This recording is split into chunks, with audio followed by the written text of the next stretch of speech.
Hello there, welcome to Planet America's Fireside Chat. I'm John Barron. I'm Chaz Licciardello. This week, and then there were two, or possibly just one. Donald Trump claims a second state, Nikki Haley ponders the road ahead, and we will talk to a former Trump advisor who says that Joe Biden is now the slight favourite. And we're going to look at hopes for a longer-lasting peace in the Middle East as Israel and Hamas fail to agree on ceasefire terms. We're going to speak to a former US ambassador to Israel and a senior advisor to Barack Obama, but first...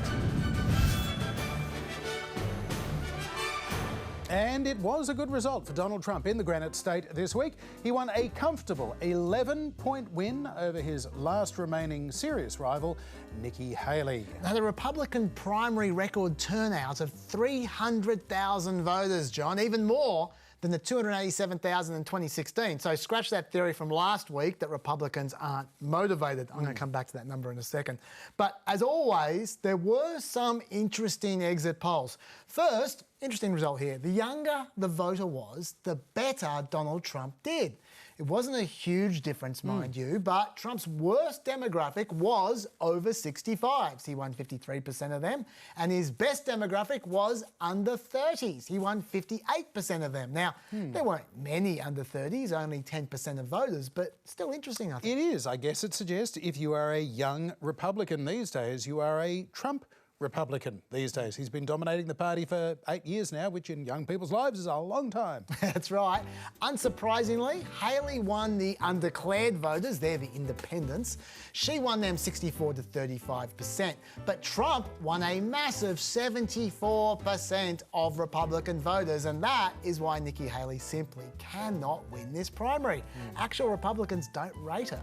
Here is some more evidence of that. When asked their opinion of who they voted for, 76% of those who strongly favoured their candidate voted for Trump. But 57% of those who have some reservations about their candidate voted for Haley. And 89% of those who voted for their candidate because they, don't like the other candidate, they voted for Haley. Do the maths, and that means about 30 of the 43% of people who voted for Haley don't really like her very much. So maybe she wouldn't be such a strong general election candidate after all. Mind you, Trump has his own issues. Admittedly, there were a lot of independent voters in this primary. There were. But 42% of voters in a Republican primary said that Trump would not be fit to be president if he was convicted of a crime. Now, sure, many of them might be convinced otherwise during this year, but 42% is a lot to start with. And this part here would be really making Trump nervous. This is from AP Votecast. John, guess what share of New Hampshire independents who voted in the Republican primary said they will not vote for Trump regardless of whether he is convicted or not in the general election? Well, I'm assuming from your tone of voice it is a high number to make it interesting. I would guess maybe 1 in 3. 68%, John, of independents in their primary, the Republican primary, said they will not vote for Trump. 21% of Republicans in the New Hampshire primary said that they will not vote for Trump, even if he's not convicted. I imagine that's probably the more important figure, even though it's not as eye-catching, because, well, in an ordinary year, independents who would never support Trump might have actually voted in a proper Democratic primary. And there wasn't one. We'll talk about that in a bit as well. But that 1 in 5 Republicans won't vote for Trump, that will be causing concern. Absolutely. And Fox News, their analysis said that overall, 35% of the voters on the New Hampshire primary, total, all voters, said they will not vote for Trump in the general election. Now, there are two possible explanations. You've already touched on one. The one that Democrats will be hoping for is that the Republican Party is cracking up and that Trump actually has a large area of resistance against him in the general election and he's got a problem. The other one you've touched on, maybe there's no problem here at all. Maybe what we're seeing is, look at that record turnout, 300,000 voters, maybe 50,000 of them where people just showed up just to vote against Trump. They would never support Republicans. They were just registering a protest. That is possible. There's no way we can know at this point in time whether Republicans have a problem or not. We will know in South Carolina, because South Carolina, over the past, has had about 18% of moderates and liberals voting. If in a month's time that's 25% or that's 30%, then we know there is a big protest vote happening. If not, then we know Donald Trump might have a problem. Yeah, and that's consistent with what we've seen really through Trump's political career, as far back as it goes to 2016. He has this incredible power to motivate people to vote for him, who would otherwise not normally vote, but he has an even greater power to motivate people to vote against him. Only once, in 2016, did the pro-Trump vote outweigh the anti-Trump vote, and to an extent then it might have been a combination of other factors, including Hillary Clinton's unpopularity and the Comey letter to Congress and a whole bunch of other things that could have tipped it to him. So it is a fascinating dynamic to watch. And also we are seeing an incredibly negative phase in the campaign in the last week since it became head-to-head Haley versus Trump. The New Hampshire primary result did come after a frantic final week of campaigning, and Trump, well, it started off with a bit of a boost from former rivals. First there was an endorsement from Senator Tim Scott, and then after he dropped out, Governor Ron DeSantis. We need a president who will restore law and order. We need Donald Trump. I've had disagreements with Donald Trump, such as on the coronavirus pandemic and his elevation of Anthony Fauci. Trump is superior to the current incumbent, Joe Biden. That is clear. He has my endorsement because we can't go back to the old Republican guard of yesteryear, a repackaged form of warmed-over corporatism that Nikki Haley represents. Yeah, and that speech there was tweeted out with this inspirational quote attached. "Success is not final. Failure is not final. It is the courage to continue that counts." That's by Winston Churchill. Very inspirational indeed. Yes. Except for one minor detail. What's that? Now, you might recall that Ron DeSantis went to war against beer company Budweiser last year after they used a transgender spokesperson for a marketing campaign. Well, Budweiser got the last laugh because that supposed Winston Churchill quote there wasn't actually said by Winston Churchill. Turns out it came from a Budweiser ad in 1938. And it's funny how these things work out. It's a very common misconception online that that's a Winston Churchill quote, and that's where the DeSantis campaign saw it, because they are permanently online. But John, I was wondering if you have any thoughts about how DeSantis went from being the future, according to the New York Post, to yesterday's news within 14 months. One of the things about this very long presidential campaign process, the primary process and so on, is it does have a way of finding candidates out.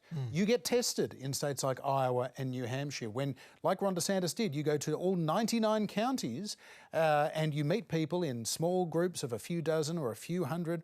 You talk to people, the media is scrutinising your interactions. Do you relate well with just ordinary voters or not? And DeSantis was not good at that. And he was not good at that when he then, tried to relate to voters through the medium of televised debates. He looked awkward. He couldn't smile authentically. And there were some profound problems that he had. Now, policies are important, personalities and just the optics of these candidates when you're auditioning somebody to be president of the United States. It's not like a governor or a senator or something that you pay a little bit of attention to. You really scrutinise these people. Do I see them on Mount Rushmore one day? In the case of Ron DeSantis, I think it was quite simple, lots of reasons for it, but the biggest reason was Ron DeSantis. The Mount Rushmore is safe for now. Look, there's a lot of conventional wisdom out there that the reason he lost was essentially because of the indictments. Right. That the moment the indictments came down, Trump was never going to lose. There is some evidence for that. If you look at the polling averages of the various candidates, you can see Trump had a big boost when the first indictment came down back in the end of March, early April, from New York, the Alvin Bragg one. You can see it's a huge jump there, and DeSantis had a little drop. But what I'm looking at is DeSantis's line. You can see that graph starts in January last year. It's just a constant straight line down from the beginning. His peak was essentially when people first saw him after the midterms, and the more they got to know him, the less they liked him. Yeah. So to me, the indictments didn't help. His tactics in Iowa may or may not have worked, whatever the debates may or may not have been good. But essentially, there's something fundamentally wrong with him as a candidate, I think, that the more people saw him, the less they liked him. And the strategy was a problem as well, because DeSantis' strategy in trying to win Trump voters was not to go too hard on Donald Trump. So DeSantis didn't attack Donald Trump in a full-throated fashion. He talked about these being politically motivated indictments. He could have said in May of last year, we cannot nominate a candidate who is going to be a criminal. I like Donald Trump, I support him in the past, but we just can't go back there. Time to turn the page. He could have gone in harder. He didn't do that. I think that was his other mistake, as well as just Ron being Ron. Well, Conservatives actually say the opposite. They say he could have defended Trump more. That he had a bit of half and half. Now, I don't know who's right between you and the Conservatives. Like I said, I'm not sure either are right. I'm looking at that line. It just keeps going down. It has a look of before inevitability. and after the indictments. Yeah. I think it's just Ron. Now, I'm not saying he could never win, but there's something about his candidacy that he needs to work on fundamentally, I feel, looking at that line. Yeah, and in very simple terms, it's hard to put yourself forward as an alternative to Donald Trump when there's Donald Trump, and you can have him, unless these criminal indictments get hold of him first. But one of the big issues leading up to the primary in New Hampshire this week was whether, at 77 years of age, Donald Trump is starting to slip. Is he even up to the job for a second term? After years of questioning Joe Biden's mental acuity, Donald Trump is now facing serious doubts about his state of mind, being fueled by slips like this, where Trump was talking about Nancy Pelosi back on January 6th in the Capitol riot, but he kept getting her name wrong. By the way, they never report the crowd on January 6th. You know, Nikki Haley, you know, did you know they destroyed all of the information, all of the evidence, everything? Deleted and destroyed all of it, because of lots of things. Like Nikki Haley is in charge of security. We offered her 10,000 people, soldiers, National Guard, so whatever they want. They turned it down. They don't want to talk about it. The reality is he was confused. He was confused the same way he said Joe Biden was going to start World War II. He was confused the same way that he said he ran against President Obama. It was Hillary Clinton. Yeah, saying that the potential nominee of your party is confused, that's a pretty big call for Nikki Haley to be making right now. And after the primary was called, Haley made a very defiant concession speech suggesting that she is still very much in this for the long haul. This race is far from over. There are dozens of states left to go.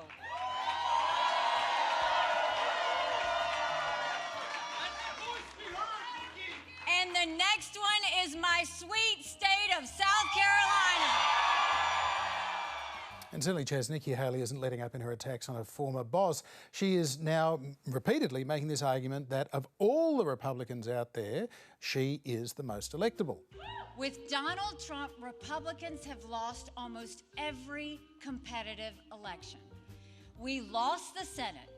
We lost the House. We lost the White House. We lost in 2018. We lost in 2020. And we lost in 2022. The worst kept secret in politics is how badly the Democrats want to run against Donald Trump. Yeah, Haley supporters calling Trump a loser from the crowd there would not have gone down at all well at Mar-a-Lago. And as well as attacking Trump's mental fitness and referring repeatedly to the chaos of Trump's presidency, you think that this is really bothering Trump now because his tone was entirely different. In his victory speech after New Hampshire, he was cranky, he was surly, he was angry. Compare that to the kind of kumbaya unifying speech of just a week earlier after he won in Iowa. Take a look at this. I said, I can go up and I can say to everybody, oh, thank you for the victory, it's wonderful, or I can go up and say, who the hell was the imposter that went up on the stage before and claimed a victory? She did very poorly, actually. She had to win. The governor said, she's gonna win, she's gonna win, she's gonna win. Then she failed badly. Look, there's a bit of mind reading here from me, but I'm guessing that Trump's annoyance wasn't so much about Haley saying that she's more electable than him, so much as her really doubling down on that Trump's not mentally fit line. I think he would have hated that. Have a look. The other day, Donald Trump accused me of not providing security at the Capitol on January 6th. Now, I've long called for mental competency tests for politicians over the age of 75.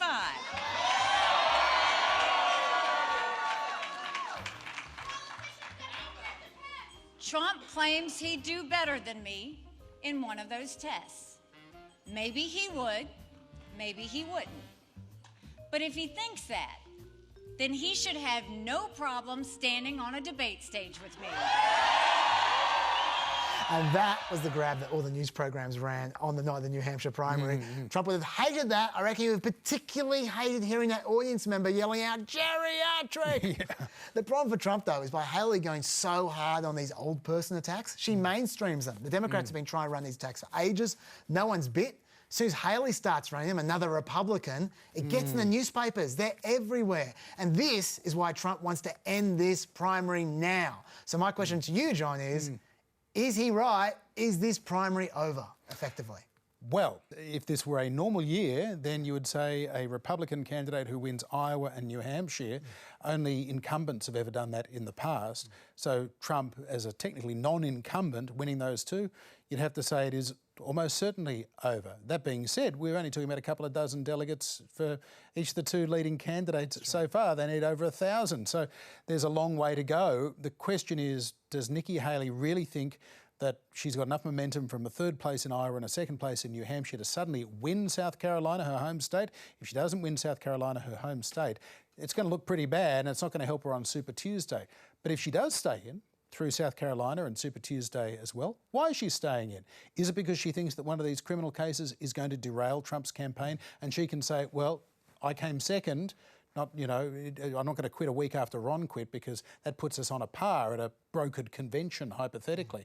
Instead, it says, well, I was the other candidate that got 40% support throughout the primary. So maybe that's the play.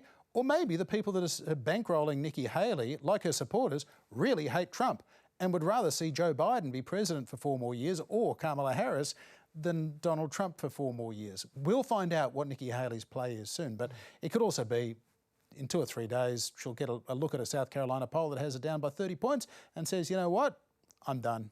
That may be the case. Look, for what it's worth, I do think it's effectively over. I think, yes, they've only voted in 2 small states so far, but honestly, if she's going to win anywhere, it would be New Hampshire. Everything was going well for her there. She had campaigned there for months. Trump had campaigned almost not at all. The last week he's been in court while she's been campaigning against him. She was endorsed by the popular, moderate governor, extremely popular governor, Sununu, who was not just endorsing her, but campaigning next to her. They were attached at the hip for weeks, and he's a great campaigner. She appeals particularly to moderates. She won in 74-22. Well, guess what? New Hampshire has a lot of moderates. 46% of the fields were undeclared. She also appeals particularly to college educated. New Hampshire is 8th in America as far as college education goes.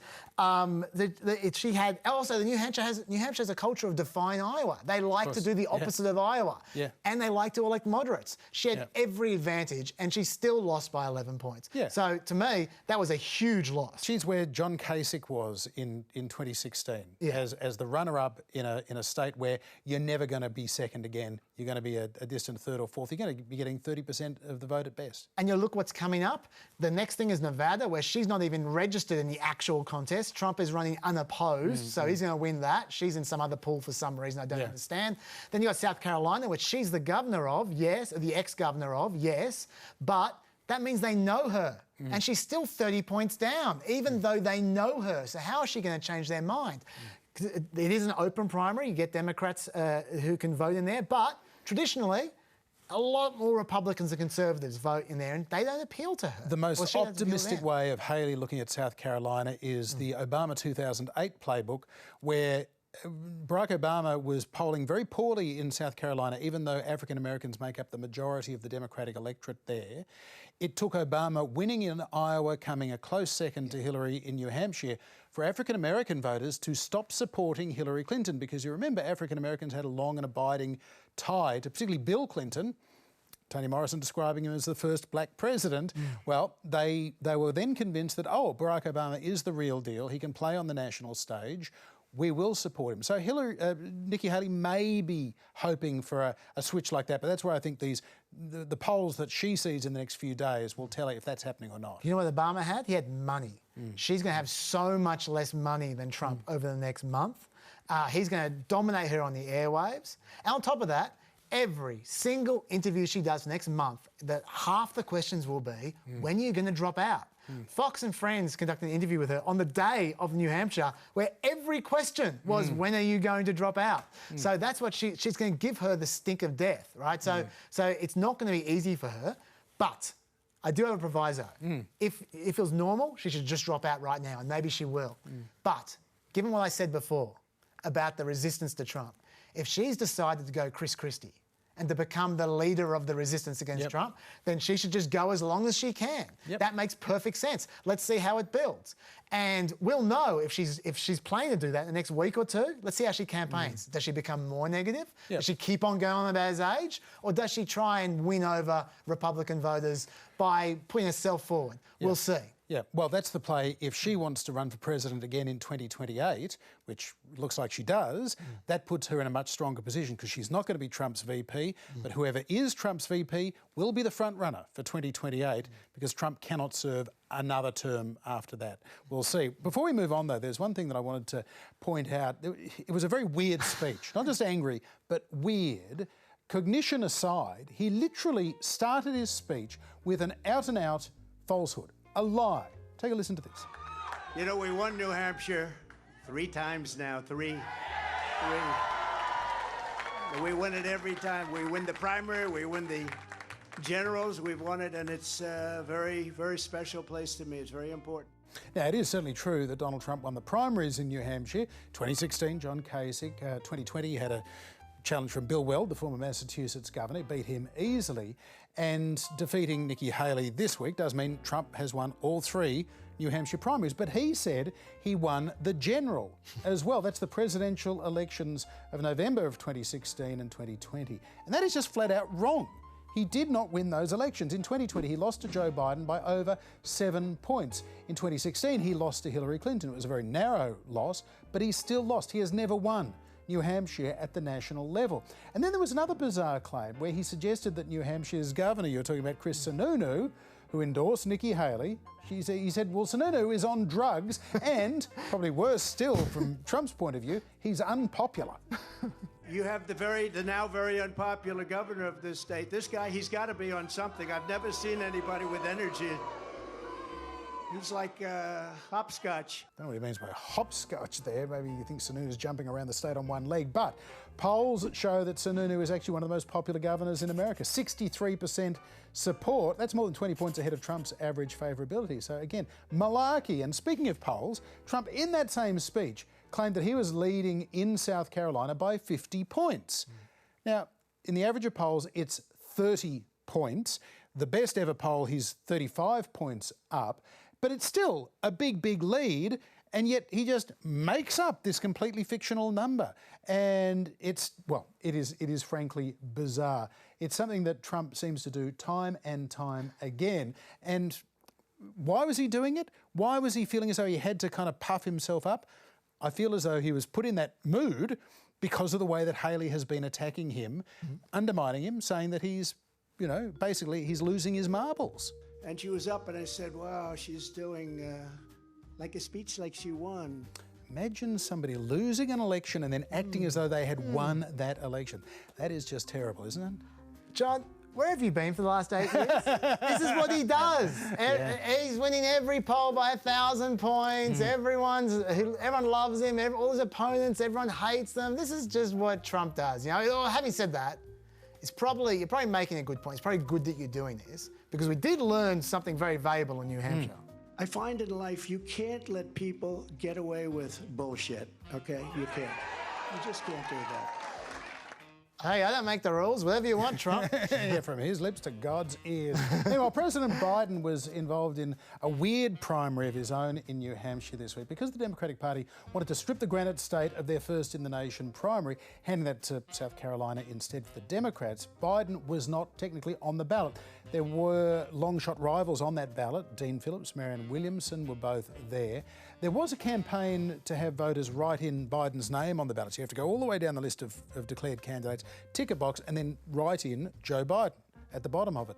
There's a concern that maybe there'd be not a lot of people doing that and he could actually lose this, or it could be a close-run election and it could look on paper really bad, even though he was not actively campaigning there, as well as not being on the ballot. Didn't even turn up. Yeah. In the end, though, Biden did do well enough as the results came in, so disaster avoided. And good to see Vermin Supreme is still running in New Hampshire primaries as well. Joe Biden, meanwhile, certainly fired the starter's pistol on his presidential campaign this week, Chaz. You're not kidding about that one. This is how he responded to his primary victory. Remarkably, just as you were coming to us, his team in Wilmington, the campaign team, put out a statement. It has nothing to do with his successful write-in campaign in New Hampshire, his first win this cycle. Instead, it's just about Trump. The campaign manager says, tonight's results confirm Donald Trump has all but locked up the GOP nomination, and the election-denying anti-freedom MAGA movement has completed its takeover of the Republican Party. No messing around, John. Right into the general election campaign there. Trump probably should have done the same thing, to be honest. Yeah, clearly Biden is relishing the idea of a rematch against Trump. Rightly or wrongly, Hillary Clinton once upon a time was relishing taking on Donald Trump in a presidential election. Clearly from Biden's first campaign event as well, it was with VP Kamala Harris. He wants to use the issue of abortion very much front and centre in this campaign. Didn't go entirely smoothly though. President Biden was interrupted about a dozen times during his speech by pro-Palestinian activists who were in turn then answered by chants from Biden supporters for 4 more years. But the whole thing was pretty messy. Take a look. Jill and I had a chance to sit down.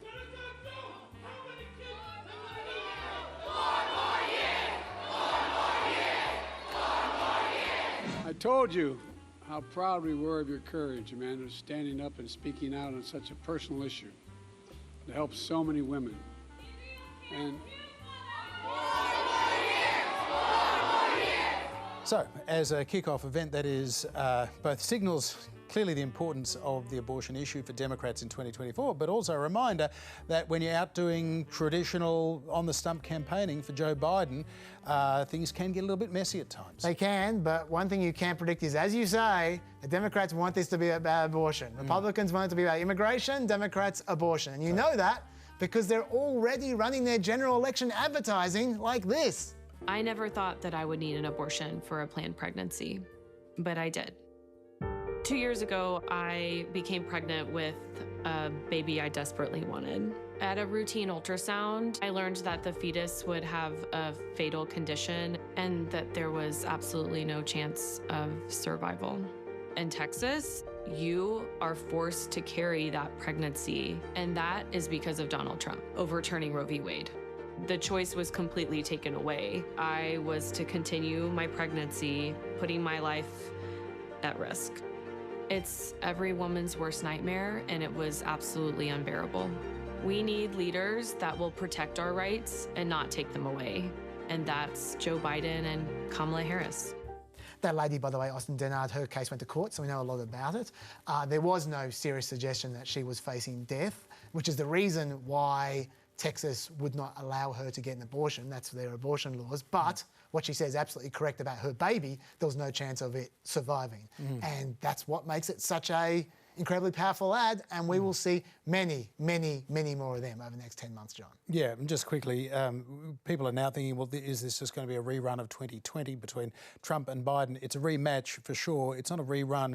We've got two historically old candidates running for a second 4-year term, both as quasi-incumbents. The big difference, of course, this time is it's not a COVID election. At least we hope not at this stage. So we will see a lot more of these candidates, whether we want to or not. And the question is, do voters like Donald Trump the more they see him or not? There's some suggestion that they do not.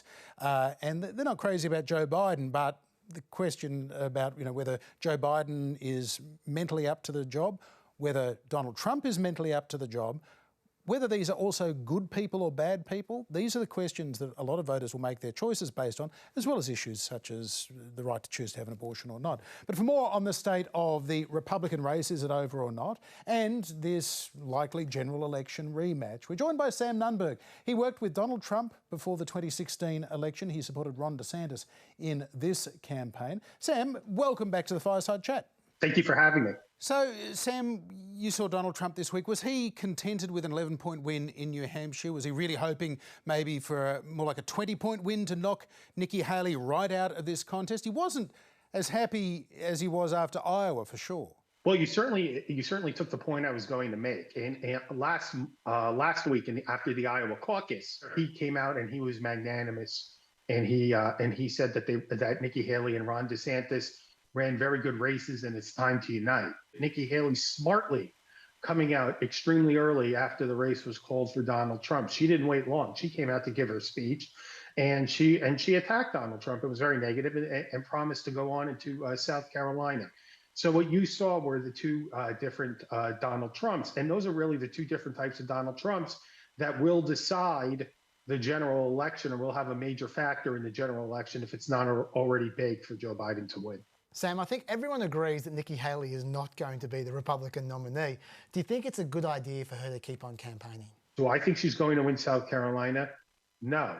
But it's also, I believe, going to be a smaller, it's going to be a tighter race than most people think. And she'll want to continue on as long as she can continue to make the case that she's within striking distance in the states. And she wants to be able to have the most delegates, and to say that she ultimately, no matter what, would have come in number 2 in the race, and then would have the right to the nomination, in her view, should Donald Trump not be able to be the nominee. Sam, there's no doubt that former President Trump has performed strongly in these first 2 caucuses and primaries. But in those exit polls, it suggests that anywhere between a third and maybe as much as a half of Republican voters would deem him unfit to be president were he to be convicted of one of these 91 indictments that he's facing. How big a concern is that heading towards November, do you think? It's funny, because when you talk to a lot of Democrats and people, colleagues in the industry that I talk to that have worked on presidential campaigns that are not directly involved with Joe Biden, they all think Donald Trump is the slight favorite. When you talk to people like me that don't work for Donald Trump and that are in this business on my side, I would say Joe Biden is a slight favorite. They are both 2 very, very flawed candidates. And that indictment gives Joe Biden the right not to have to run on his record, and not to have to quote unquote be the incumbent with a certain segment of voters, and he can continue to then make the election a referendum on Donald Trump. Now, Nikki Haley's been doing more in the last week to launder the Trump is old attacks than the Democrats have done for the last 6 months. Do you think that's actually hurting Trump, or does it just not matter when he's running against Joe Biden? In the general election, if age is going to be an issue and is going to be the deciding issue to a voter, I can't imagine Donald Trump's going to lose that argument. Donald Trump may be 78, but he doesn't look 78. Joe Biden is 81. He looks like he's 120 years old.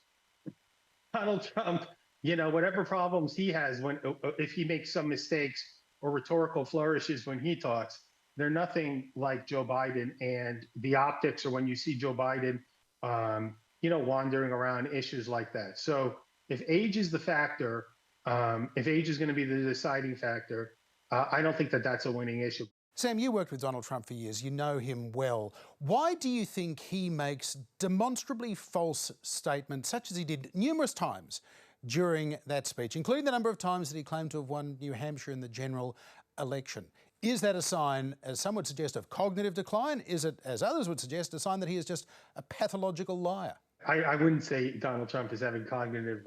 I don't believe he has cognitive decline. I want to be clear about that. I think Joe Biden has a lot of cognitive decline, and that's Joe Biden's issue, not Donald Trump's. Donald Trump is a salesman. Donald Trump believes in what we call in the legal profession puffery, and he's a marketer. You could say his response will be either I won the primary in New Hampshire twice, or I should have won New Hampshire. I don't think it was more that a flat out lie. I think it maybe it was something along the lines of I didn't hear it, by the way. But I don't think that it's something where he's in I want to be clear. Donald Trump is not in cognitive decline. That's Joe Biden's problem, not Donald Trump. Sam, yes, but he did say it, and he said other things that are patently untrue. So my question is, why does he say these things? Donald Trump is a master salesman. He lives in an alternate reality, a reality of his own making. It's a reality that a lot of people within the Republican Party agree with him on and live in as well. I did not see that, but I've seen it reported. And all I would say is he's wrong. He did not win New Hampshire. I don't want to be in the business of defending the fact that he said he won New Hampshire and he didn't win New Hampshire. He lost it twice in the general, but he doesn't have cognitive decline. I want to be clear. That's Joe Biden's problem, not Donald Trump's. Finally, Sam, this is going to be a long general election campaign, like 10 months long, at a time when the public seems to be sick of both these guys. So who do you think that favours? I think it favours the candidate that is able to not be seen in the public that much. In other words, if Donald Trump is willing to stay in the sidelines, if Donald Trump is willing to sit in Mar-a-Lago, if Donald Trump is willing to just keep posting on Truth Social and not X, because nobody reads Truth Social, and people will just be focused on Joe Biden, that would give the advantage to Donald Trump. The problem is that he's kind of incapable of doing that, right?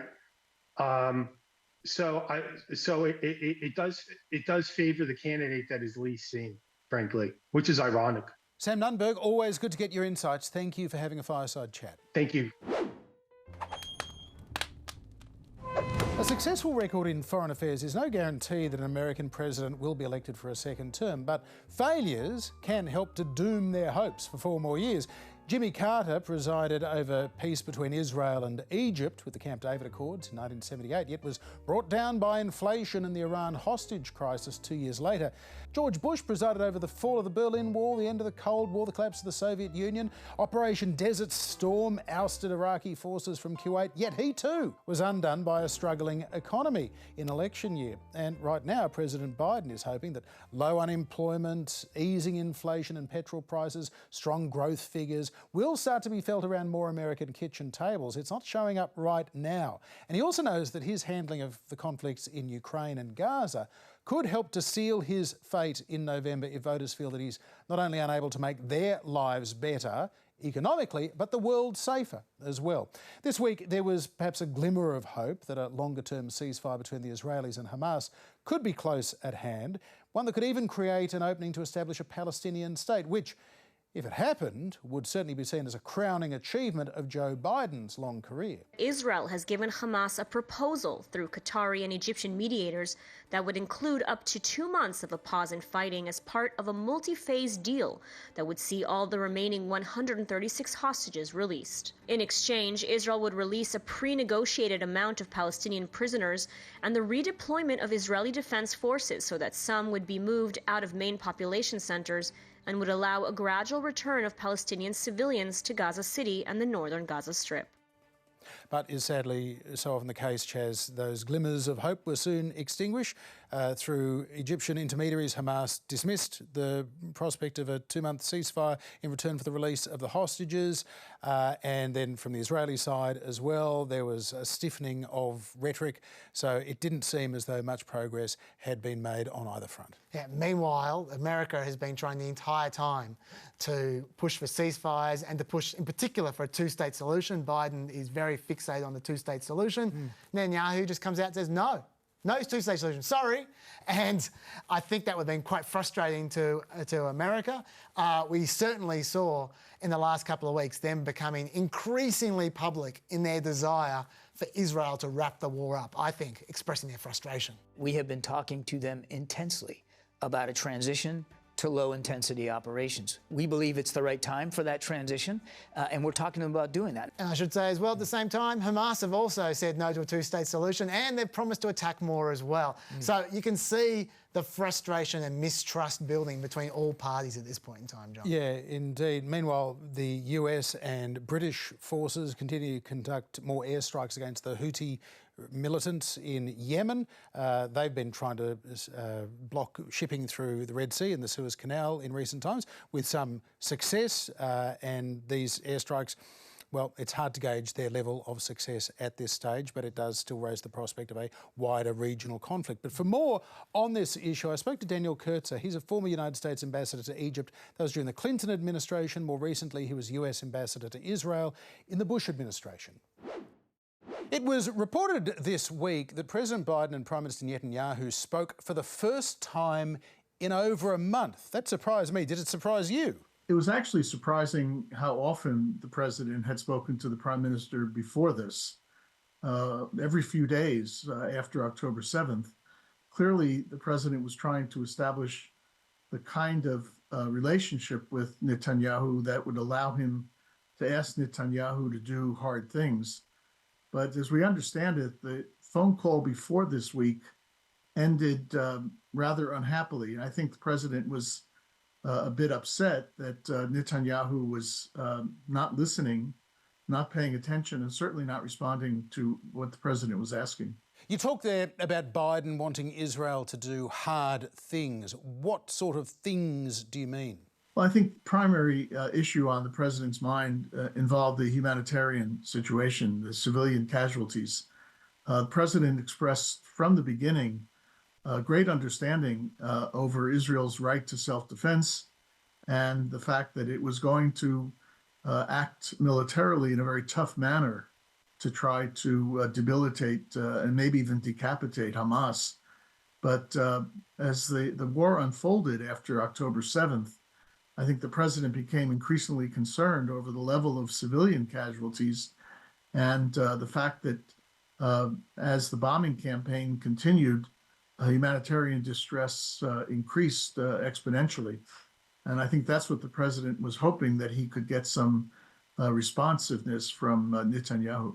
Ambassador, Israel proposed a ceasefire for 2 months this week with the release of all hostages in that time, but that soon devolved into both sides calling for the destruction of the other. So where does that leave us? Well, the good news is that they're actually engaging again. There had been a period of several weeks when there seemed to be no engagement at all on this question of hostages, ceasefire, humanitarian pause, and so forth. So the fact that they're exchanging what are certainly positions that neither side can accept in toto is a good thing. Now the hard work has to be undertaken, probably a combination of Qatar, the United States, Egypt, maybe some others, trying to narrow the positions. Israel will obviously have to compromise on the length of a ceasefire and how quickly hostages can be or will be returned and for what price. And Hamas is going to have to compromise on the fact that it's going to have to lay down arms and basically stop fighting on its end and engage on the release of hostages. So there's hard things for both sides to do, but at least they're talking now. President Biden, of course, has been raising the prospect of a two-state solution coming out of this conflict. Netanyahu has basically said, no way, never will happen, certainly not on his watch. Is there any way, in your view, that this leads to a resolution and the creation of a Palestinian state? Well, one of the great ironies of this war is that the horrific massacre on October 7th may, and I underline the word may, unlock a process which has not been successful until now to lead to a independent Palestinian state living side by side with Israel. You know, that effort had been stalled for many years, in large part because of lack of leadership, both in Palestine and in Israel, and the unwillingness of either side to budge from very hardline positions. But it's now back on the agenda. It doesn't suggest that we can get there quickly. It doesn't suggest that it will be easy, but people are now talking about it again. I can tell you from a personal standpoint, for a while I thought I was the only person in Washington who would mention a two-state solution, and now it's on everybody's mind and everybody's talking points. So I think we may have an opening to restart a process, a very long process that will go hand in hand with Gaza reconstruction. And Mara Rudman was President Barack Obama's Deputy Assistant Advisor for National Security Affairs, and she also worked for the Special Envoy for Middle East Peace at the State Department. So I asked her why polls are suggesting the war is still popular in Israel even now.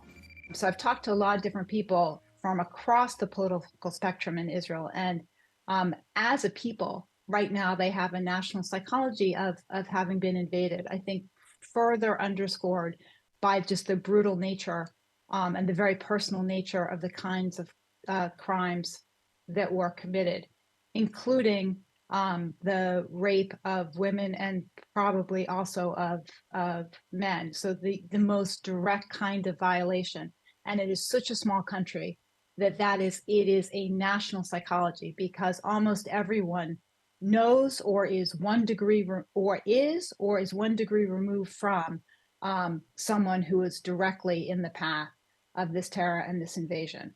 And so you really can't underscore enough just what that does to the psyche of a country, so that they are deeply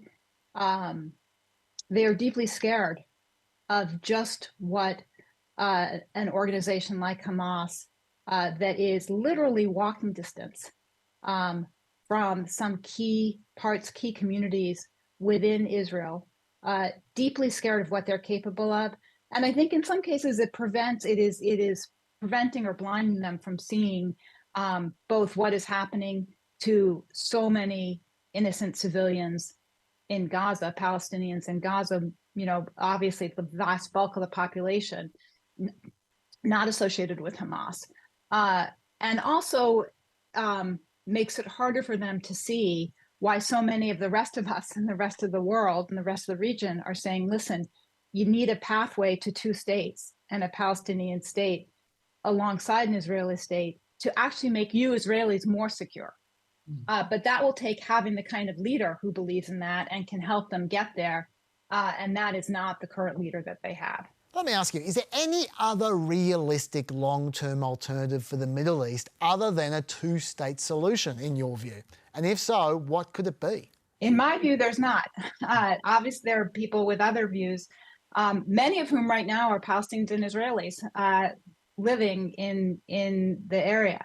So it's going to take a lot of work, a lot of resources, and a lot of smarts from folks throughout the international community to help Israelis and Palestinians believe that they will both be more secure, both peoples will be more secure with two states side by side, that there is a way of getting to that. And I say this because to me, it's not about negotiations starting tomorrow. I don't think either peoples are ready for it. And I think frankly, neither has leaders that are capable of it.